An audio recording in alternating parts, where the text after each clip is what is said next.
Hi everyone, welcome to the Highlights from Ukraine podcast, your daily audio summary of the latest news reported in the Ukrainian media.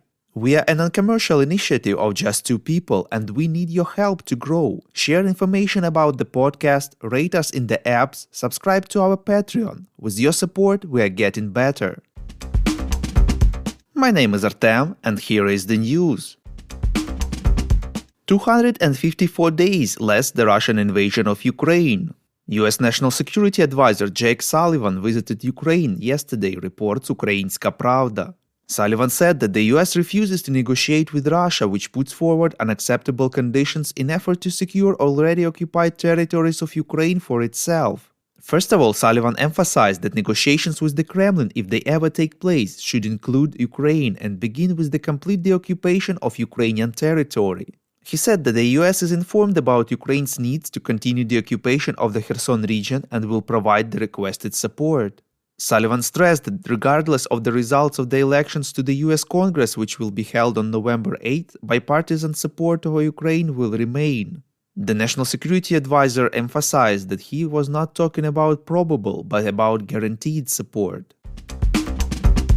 Head of the Office of the President of Ukraine, Andriy Yermak, said that Ukraine has a clear vision of what to consider as its victory in the war and has already made sure that it is shared by its partners, in particular the US, reports European Pravda. At the joint press conference with Jake Sullivan, Yermak clarified that victory includes the complete liberation of all territories of Ukraine, including Donbas and Crimea, the payment of reparations by Russia, and international guarantees that will not allow Russia to attack again. Yermak emphasized that the United States shares this vision. The US announced another large package of military aid for Ukraine worth $400 million, reports Defense UA. Deputy Pentagon Speaker Sabrina Singh said that the package will include payment for the repair of 45 Czech T-72 tanks. The Netherlands will pay for repair of another 45 such tanks, 250 M1117 armored personnel carriers, 40 armored boats, as well as 1100 Phoenix Ghost kamikaze drones.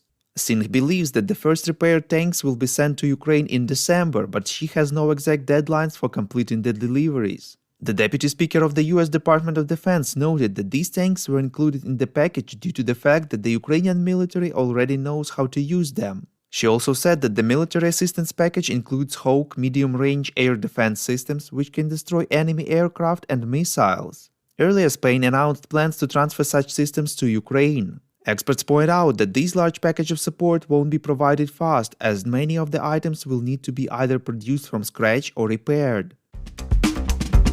At the same time, the Netherlands plans to allocate 120 million euros for the supply of heavy military equipment to the Ukrainian army, including 45 million euros for already mentioned T-72 tanks, reports Interfax Ukraine. Ukrainian Foreign Minister Dmytro Kuleba thanked the Netherlands, the United States and the Czech Republic for the decision to expand assistance to Ukraine. He clarified that the first 26 repaired and modernized tanks will arrive within the next months.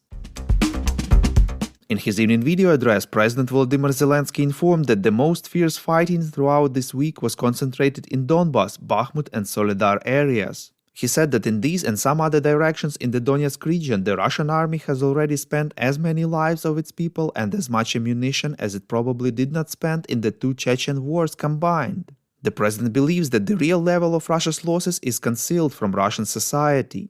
The authorities even concealed their mobilization now and are simply lying to people that the mobilization task has already been completed. Zelensky stressed that the truth is, in the regions of Russia and on Ukraine's occupied territory, they continue to collect people to send them to death. The General Staff of Ukraine informs that Ukrainian forces repelled enemy attacks in 14 areas of the Donetsk and Lugansk regions. During the past day, the enemy launched 6 missile and 21 airstrikes, as well as more than 60 attacks from multiple rocket launchers. Ukraine's air defense unit shot down an Orlan-10 unmanned aerial vehicle, 11 Shahed 136 drones, and 2 Kalibr cruise missiles. If you like what we do and would like to tip us, you can now do so directly to our PayPal. Check out the link in the description to this episode for more details. And as usual, you can subscribe to our Patreon. In gratitude for your help, we will give you access to a series of exclusive episodes on wartime life in Ukraine. We call on you to demand from governments of your countries to impose the toughest sanctions possible on Russia and its citizens to stop their invasion of Ukraine.